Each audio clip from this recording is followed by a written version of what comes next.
It's like you're trying to swim, but there's this 5-pound anchor on your leg. You can fight it for a long time, but eventually it's going to take you down. So we need to reprogram the mind.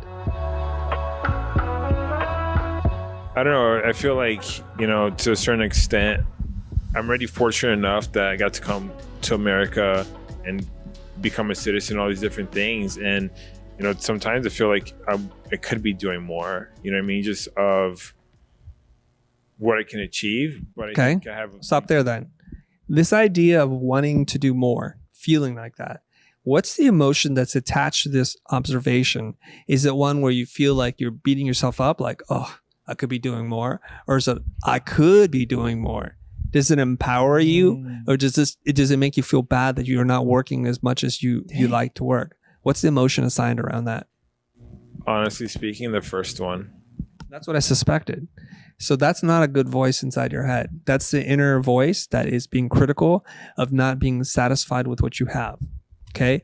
That's not coming from a place of growth and encouragement. That's coming from a place of judgment and probably criticism. Now you have to ask yourself, even though you believe it to be your voice, whose voice is that that's saying that to you? Do you know? Sounds like Mo. I knew you were going to say it to me.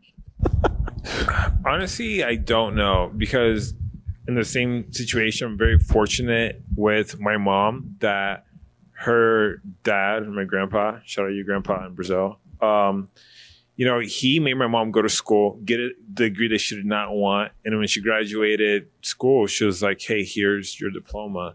So with me, she's always been like, hey, do what you want. Just make sure you're doing something that you love. And she's always been very supportive of that.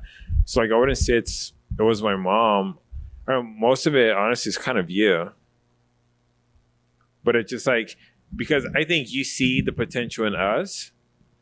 And it's one of those things of I don't want to just be happy that I'm in the building. I want to be doing something more. And I don't know, but it's not like I'm letting myself down.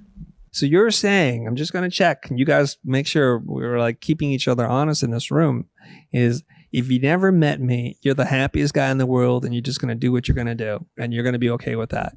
No. I can't believe that. See? So I don't believe I have the power to make you feel or think anything that you don't want to feel or think. You know this. If I say something and you feel it, it's because you knew it was there and you let that idea in. You invited that idea in. Now, I learned something about medicine, which I did not know about before. And you know how they say we have to save the rainforest? We're talking about Brazil. So save the rainforest because all the medicines, 99% of the medicines come from botanicals or animals within the rainforest, and it's how we discover things. And here's the really interesting thing about science and medicine. They say that when you take a Tylenol for your headache, that your body already produces the chemical that's in that Tylenol. Like, what? The only reason why the Tylenol works is because they figured out how to artificially reproduce that same chemical. And if your body didn't know it, it would not work. That was shocking to me. That's crazy. It is pretty crazy if you really think about it. Well, I present to you like I'm Tylenol. It's not effective on you if you don't already have the thing that matches inside. So something deeper inside of you that was like little Rigo running around in the Brazilian jungles, he already knew. He learned from his environment, from a parent, from a teacher, somebody influential, somebody you cared about, somebody that you needed the approval of, that was there. And oftentimes it remains buried and dormant inside of you, and you don't recognize it as such. And doing deep inner work, talking to therapists and people that are psychologists and professionals, I start to learn about this, and it starts to become very clear to me. Most of the people who are these self-help gurus, they understand this about how your mind works, and they help you reframe and associate this feeling with something else, allowing you to be unblocked. Okay, so this exists within you.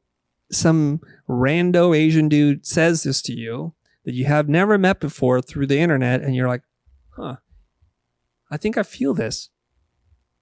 And then you say, I wouldn't feel this way if it wasn't for you, Chris. I'm like, no, I think you feel this way. I'm pretty sure. Now that we know that that's the connection, I believe, now we can work towards the solution. Okay? I need you to judo flip this negative emotion from, I it's not enough it's not enough because it's hard for us to feel enthusiastic, to feel motivated, to show up every day when the thing that we know we need to do, we have a strong negative emotion attached to it. It's like you're trying to swim, but there's this 5-pound anchor on your leg. You can fight it for a long time, but eventually it's going to take you down. So we need to reprogram the mind. Okay? I don't have the skill or the training to do that 100%, but I'm just telling you that's what needs to be done. So I want more for you because I want you to have all that you're going to earn. Not that you deserve, but that you earn. I see the potential in you, in the kind of neuroplasticity of your mind, how open you can be and how quick you're to apply things that you've learned, how quick you are to cast away the old ideas when you hear a superior idea. And that to me says you're a critical thinker who's open to new ideas. And that is the bedrock of people that I think are highly coachable. Now, you could be the same Rodrigo sitting in front of me and be dense as a doorknob, thick as a brick wall. I'm not going to invest my energy in you because I already know you have too much invested in keeping static with who you were to ever move forward. There's a lot of people who come and ask me for advice. And I say, don't be an ask hole, right? An ASK hole is to ask for a piece of advice and never to do anything. Because you're only looking for advice that aligns with what you already believe. I don't believe you're that kind of person. I probably would not spend this kind of time with you if I thought you were. I've seen the little bits that you do. And I'll tell you, you guys don't know this, but I had a workshop for 2 people. Guess who one of the 2 people were?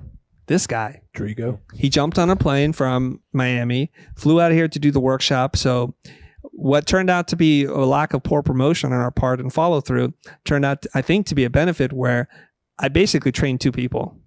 That's awesome. Where it should have been 50 people, it was 2 people. This is a guy who consistently keeps showing up, right? When he hears something is happening, he's on the plane.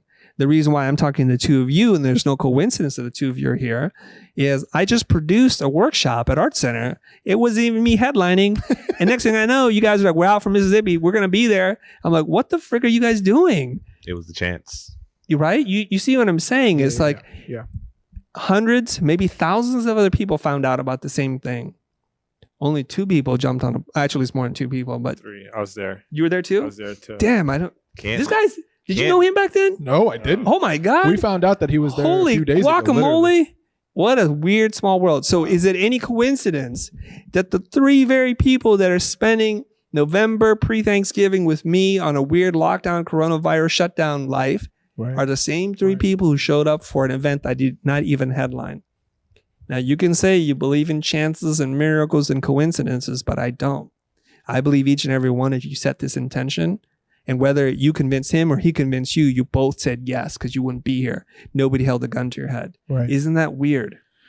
See what I'm saying? I do. So you need to be able to change your emotion around this thing because if you don't feel good about it, you're not going to do it. Like if you don't feel good about going to the gym, you do a couple of curls and you're like, I'm done.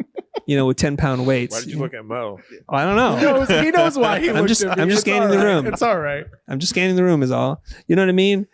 That when it gets hard and it's like you're tired and you're sweaty and you're like, oh, I've done enough. Because you don't enjoy it. You have to learn to love the process. Not so much the results, but the process. Hi, my name is Greg Gunn, and I'm the producer of the Futur Podcast. And yes, we do have a podcast. In fact, we've been having one for years, and that's exactly why I'm here talking with you. You see, it's really good, and I think you should listen to it. If you like what we do here on YouTube, then you're gonna love what we do on the podcast. You'll get to hear intimate conversations and personal stories from some familiar faces and others you might not know about yet. Plus, you can listen to it while doing something else and you won't miss a thing. So, if any of that sounds interesting to you, go visit thefutur.com/podcast or find it on your favorite podcast listening app. I hope to see you there.